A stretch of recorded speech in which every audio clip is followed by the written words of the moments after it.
I eat my boogers. I'm too fucking nice.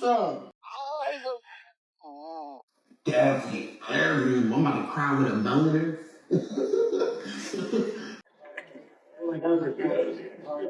Ed, what are you doing? What the fuck are you doing? So if you haven't seen season 9 of Love is Blind on Netflix, how does it feel to still have your sanity? Because each castmate on this season at this point could, be dedicated their own 2-hour-long video, but I'm gonna try to keep this one short, okay? Keep my thing brief. This particular video is going to be about one cast member on the show that to me is very concerning for a multitude of reasons. His name is Edmond. He's a realtor. He's 29 years old. He grew up in and out of foster care in West Virginia. He apparently really loves rollerblading. He has a quote in particular that really stands out to me. Rollerblading is one thing I'd never give up for a girl. That or gummy bears. I also wouldn't have given up my gummy bears when I was 5 years old. On paper, his characteristics sound like they would make for a good partner. He's at a good age, 29, a realtor, seems like he went through a lot as a kid. This could have been a really good redemption arc story. Despite everything he'd been through, he's this energetic guy who always has a smile on his face. He seems like he has a zest for life, almost like a childlike zest for life. I saw someone from Reddit kind of sum this up perfectly. Edmond is a glaring example of casting's very obviously cruel intentions. Edmond should never be on a TV screen, and for his own good. Casting saw someone with unresolved past issues and some present quirks, to put it mildly, and couldn't wait to throw him in front of millions of viewers and exploit his lack of self-awareness. They clearly don't care about any of these people, even a little. And I feel like with Edmond's casting, probably more than anyone else, even the one guy who had hundreds of Facebook photos of his children on the internet and still somehow made it onto the show while telling casting he had no kids. There's no way they couldn't have found that. Even that situation was like, I feel like they're casting people just for shits and gigs. But with Edmond's casting, it really is just like, okay, yeah, it's solidified. This is kind of cruel. They will cast someone that's almost like pretty much a man-child because they know that is going to ensure them drama, viewership, etc. In Edmond's case, his foster care trauma, his childlike personality, climbing into cabinets, running around, skipping and giggling. I'm not here to diagnose him. It's not my place. I'm also not here to say that being excited about being alive is a bad thing. But there's one thing to be excited about being alive and whatever he has going on. Literally from episode 1, before we heard much from him, it was very apparent to me that something about him was different. I couldn't quite put my finger on it, but it was different to the point that the very first time he spoke on my screen, it stood out to me. And you know what else stood out to me? It's the fact that Edmond needs a lot more than a wife. He needs a therapist.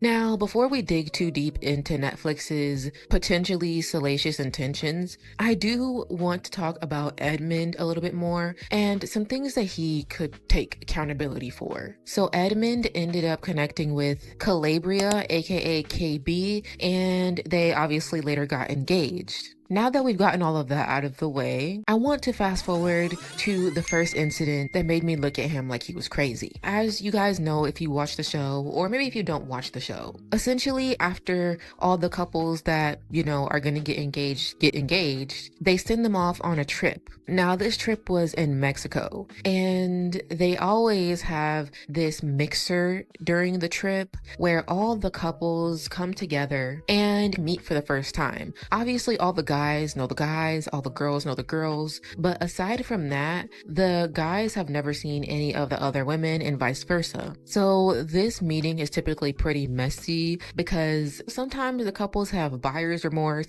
They see what they missed out on and they look at what they got engaged to and they feel like, dang, you know?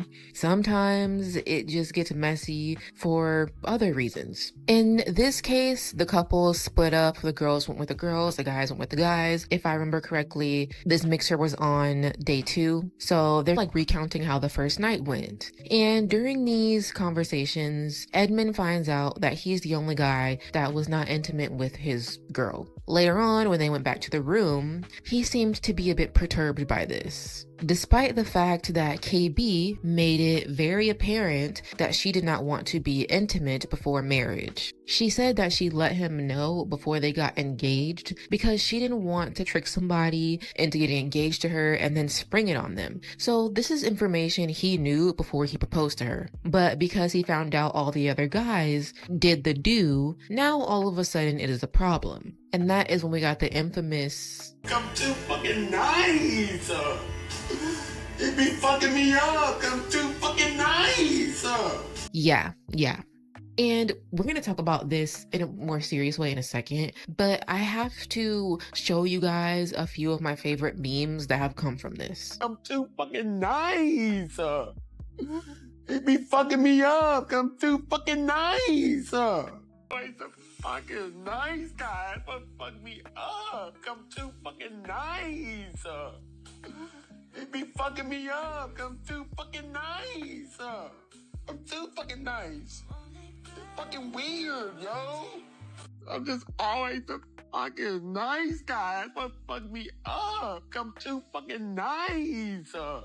Now, during his emotional outburst, during the tantrum that he threw, he made it apparent that he was not okay with the fact that she had one night stands and, oh, I'm just doing all of this. I'm giving you my all. So, of course, I'm deserving. I'm entitled to. Of course, that's how that works. And apparently, KB was just so thrown off, uncomfortable by this argument that she actually slept outside that night. And so I said he can have the bed. I slept on the balcony. I took a couple blankets. No, you didn't. I did. We had a big balcony. It was like a pool. It was outside, though? Outside. Yeah, I did. I did it by choice. That's how irritated I was. Incident number 2, okay? They were, again, meeting up for a little couples mixer party situation. And KB had been running errands all day, right? And one of the women in the other couples basically tells her partner that she thinks he's perfect. And essentially, Edmund said something along the lines of, he wishes, his partner would say the same to him. And KB was like, excuse me, what was that? And he essentially says, oh, you haven't said anything nice to me all day. No, you're not. Just to hear it. Even though you're not, just to hear it. I know, you're fucking lucky. To hear what? And she knows it's not true. To hear what? Say it. Oh, he perfect. Now they go off to the side and they start, I guess, having a heated argument, a disagreement. And it's very apparent that Edmund is not good at conflict. He cannot seem to function whenever negative emotions are involved. No, Edmund, I don't want to. I'm gonna listen to you. I'm being serious. If you can't be an adult and look at me and have a conversation, I'm not going to talk to you. She's upset for very good reason. Now, at this point, as the viewer, we don't know why she's upset until the next episode. But even then, in this moment, it felt like a jab at KB. What are you trying to say about me? And while she is expressing her upsetness, he is saying, oh, you're not going to walk away, are you? You're going to walk away? You're going to walk away? And I'm sitting here thinking, like, she never said that. Like, is he, like, hoping she walks away? Like, where is this coming from? It's throwing me off. Oh, answer my question. Please stop doing that. Answer my question. You might walk away. I don't know if you're about to walk away, but I'm asking a question and you never answer the questions I ask you. Do you understand how hard that is for me? Never answer the questions. Edmund, please stop. You make I know, it you so might want to walk fucking hard. away. No, don't tell me what to do because you're... And then he starts saying that she should walk away. You should walk away. You should walk away. Imagine you trying to express your grievances with someone. You're upset with someone and they're like, are you gonna walk away? No, I'm talking. What do you mean? I did not say I was gonna walk away. And then they start saying, you should walk away. You should walk away. Sir, what's going on with you? Eventually he walks away, right? And she obviously gets upset. She goes off to the bathroom, and when she comes back out, he's like, okay, I'm ready to talk now. No, I'm not ready to talk. I'm actually over it. So then fast forward the next episode, we find out that there is an underlying issue. And that is that before this party, KB had been running errands. She had appointments all day, and she called him and asked him what he was doing. He said he was chilling at home. So she said, hey, can you run to the store? Mind you, she says they have a store 1 mile away from their apartment. Can you run to the store and get some Western gear for the Western party that they're going to later? He says no, because he doesn't want to be late. Regardless, someone is going to have to go to the store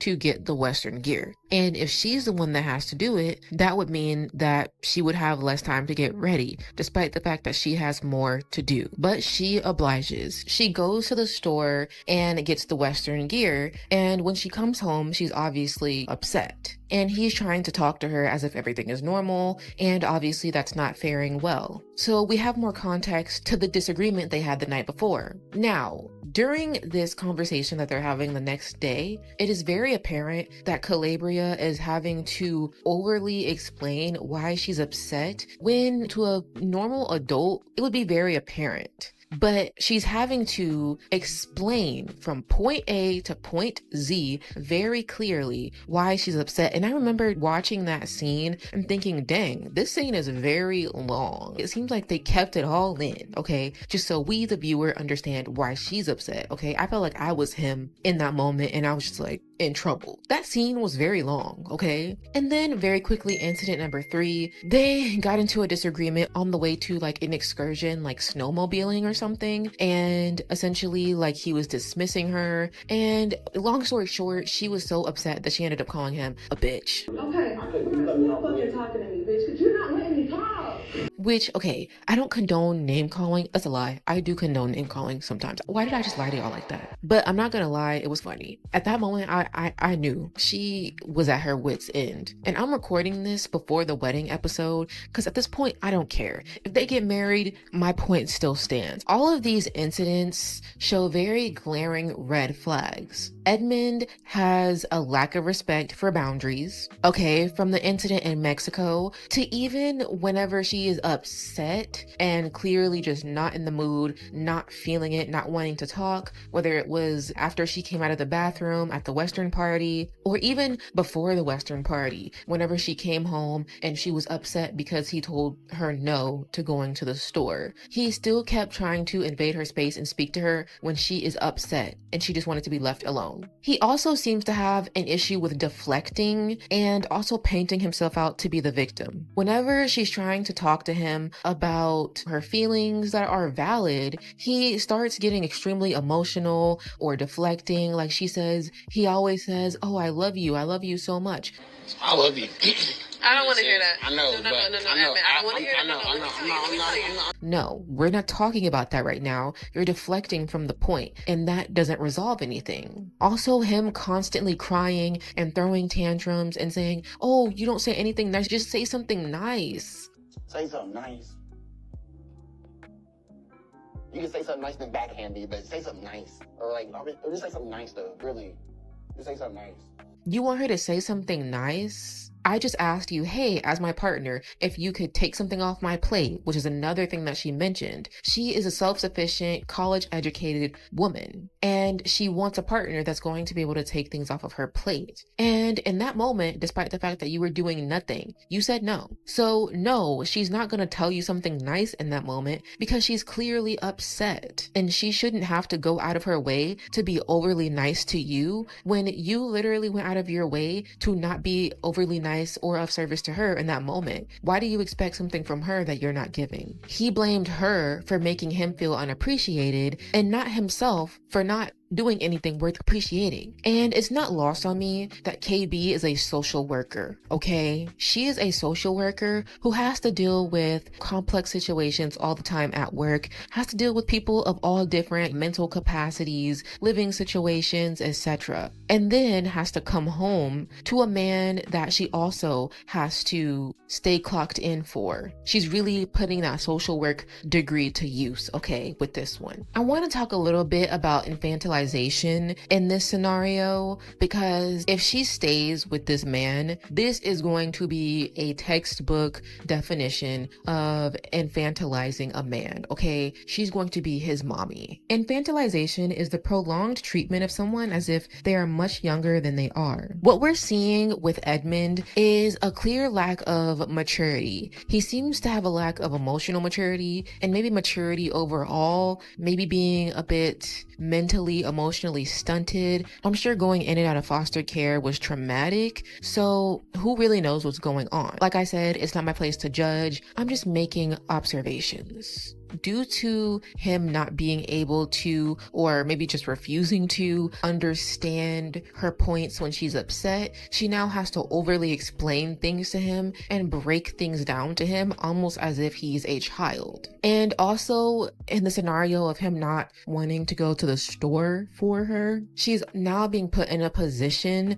to where she is pretty much blatantly being told that she cannot depend on this man to help her in situations, that she is going to have to depend on herself for little things, even things that you would depend on a partner for. But in this case, she's going to have to step up for not only Edmond, but also herself. And this isn't just an Edmond issue, this is a long-running issue. Now, I do also want to say this dynamic does take two. So again, I'm recording this before the weddings. At this point, I don't care. But I will say, if KB does end up marrying Edmond, girl, the signs were there. If you marry him, you're signing up to be a lifelong caretaker, because nothing about Edmond screams husband, father, or anything of the sort. At least not what you're looking for. Now, I want to talk a little bit more about Netflix's part in this, okay? Edmond is responsible for his own behavior, and I totally get that. But if we're being honest, he shouldn't have been put on the show in the first place. Honestly, all the men on this season are a hot mess, whether it be from the power bottom to the guy who didn't even know that weddings were coming in 3 weeks at the end of this experiment, which is what the entire show was about. 3 weeks to weddings. Is it 3 weeks?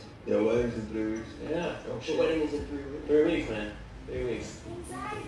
And don't get me wrong, a lot of the women on the show are also a hot mess. I'm about to kill this bug. But from my perspective, this bug is harassing me. But from my perspective, it seems like the women, even if they are cuckoo for Cocoa Puffs, do seem to show up a little bit more ready for marriage. Even if they're not genuinely ready due to like a lack of maturity or unhealed trauma, whatever, they at least genuinely do want to get married. While it seems like a lot of the men show up not ready to get married. I feel like the one requirement should be you actually want to get married. That's very confusing to me. Too many of them are impossibly shallow and wildly immature, have unresolved emotional traumas, are financially reckless, or live in tragic apartments straight out of Boy Room. They believe they can enter the pods as a doomed project, meet a benevolent woman looking for a fixer-upper, and somehow become marriage material in 6 weeks. When they saw Edmond, they thought they struck gold. It is very apparent that he is not ready for marriage. You mean to tell me the guy that says he would not give up his gummy bears and he likes to eat boogers is the guy they decided to cast on a show to meet these grown women to potentially marry? I eat my boogers. Might be a little too much, but I do eat them. I wouldn't be surprised if they cast him just to be funny and they were like, oh, nobody is gonna fall for this. Nobody is going to actually get engaged to this guy once they hear him speak. And then when KB was like, me, they were like, oh, really? Really? Like, for real? He has very clear signs of some sort of emotional stunting or something is going on there. And although, like I said, he needs accountability of his actions as well, this is all speculation. We're just chatting here, okay? I do feel like, I don't know if he fully even thinks he's wrong in some scenarios. I don't know if he is self-aware.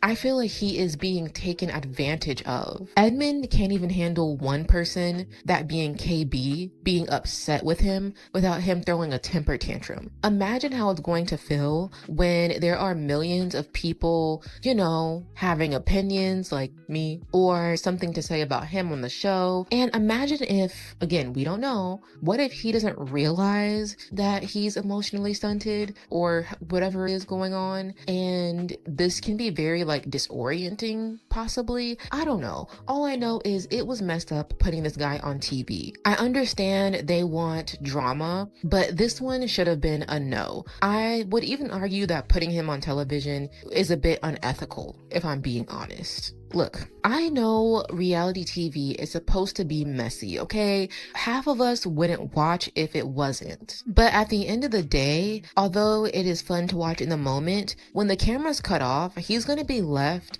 to contend with this whirlwind. And honestly, I do feel bad for him for that. Is the exploitation of vulnerable people just a part of making good reality TV? Or do you think it's possible to make TV that we would actually want to watch without exploiting people? What do you think? I would love to hear your opinion in the comment section down below. Thank you so much for watching. Don't forget to hit the subscribe button and the notification bell so you can be notified when more videos like these come out. Hit that like button if you liked the video.